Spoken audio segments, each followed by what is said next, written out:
সব সময় একঘেয়েমি খাবার আর ভালো লাগে না।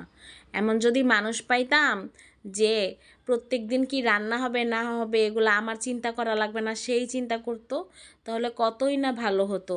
আমার কি খাইতে ইচ্ছা করে, কি লাগবে সে আগে থেকেই বুঝে যেত।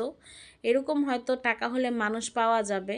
তো যাই হোক, আসসালামু আলাইকুম। সকাল সকালে নাস্তা, রুটি ভাজলাম, তারপর হচ্ছে এই যে কাবাবগুলো ভেজে নিলাম, আর একটু কয়েকটা চিকেন বলও ভাজলাম, তারপরে পটল ভাজলাম, ডিম ভাজলাম। এগুলো দিয়ে আজকে সকালে নাস্তা করব। আর গতকালকের কিছু ভাজি ছিল, এই দিয়ে আজকে সকালের নাস্তা হয়ে গেছে। আর আমি আজকে মানে দুপুরের জন্য রান্না করছিলাম। পটল তো আগেই ভাজা করে ফেলেছি, ওইটা তো আপনারা দেখেই ফেলেছেন। আর হচ্ছে এখানে পটলটা আর কি মাখাচ্ছিলাম, আর এই দিক দিয়ে হচ্ছে আমি তরকারিটা কষায় নিছি। আমি সকালে ঘুম থেকে উঠেই নাস্তা করার আগে সবসময় এই রান্নাগুলো আমি করি। তো আমরা পটল যেভাবে ভাজা করি, এভাবে পটল ভাজা করলে কিন্তু খুবই ভালো লাগে। মানে চামড়াটা আর কি, চোচাটা আমরা ফালাই না, ওইটা হালকা করে মানে চাইছা নেই। তারপরে হচ্ছে এভাবে সুন্দর করে একটু ঘিজি ঘিজি করে কাটি, খুবই ভালো লাগে। পটল তরকারি থেকে ভাজা খাইতেই ভালো লাগে, এখন আবার পটল ভর্তা খাওয়া শিখছি, সেটাও খুব ভালো লাগে। আমাদের মানিকগঞ্জের মানুষরা খুবই পেঁয়াজ খায়, কারণ ওনারা পেঁয়াজ চাষ করে, যেই কারণে হচ্ছে পেঁয়াজটা তারা খুব বেশি খায়। তো আমিও খাই, আমার অনেক পেঁয়াজ লাগে।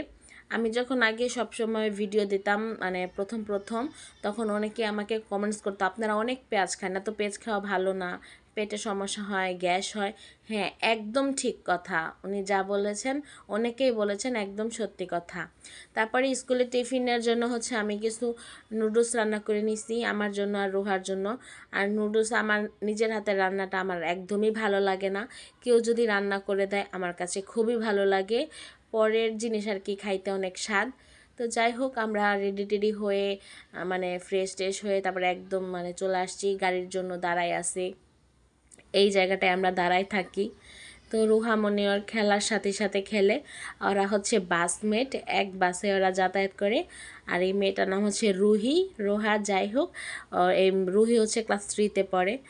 তো এখান আমরা চলে আসছি, বাস আসছে আর আমরা চলে আসছি। এই যে এইসব বাচ্চারা হচ্ছে মর্নিংয়ের, ওরা বাসের জন্য দাঁড়ায় থাকে। তো আমাদের বাসটা সব সময় লেট করে। তারপরে কি স্কুল মানে করলাম, স্কুল করার পর আবার বাসায় চলে আসছি। মানে একঘেয়েমি জীবন, আর কি বলবো। তো আইসাই আর ভালো লাগতেছে না। আমার আরবি মিস আসছে, বলতেছি যে আরবি আজকে পড়বো না, তো কয়েকদিন পরে পড়বো, ভালো লাগে না। আর মেয়ের পরীক্ষা শুরু হয়ে গেছে। তো বললাম তাহলে হচ্ছে বসেন চা খাই।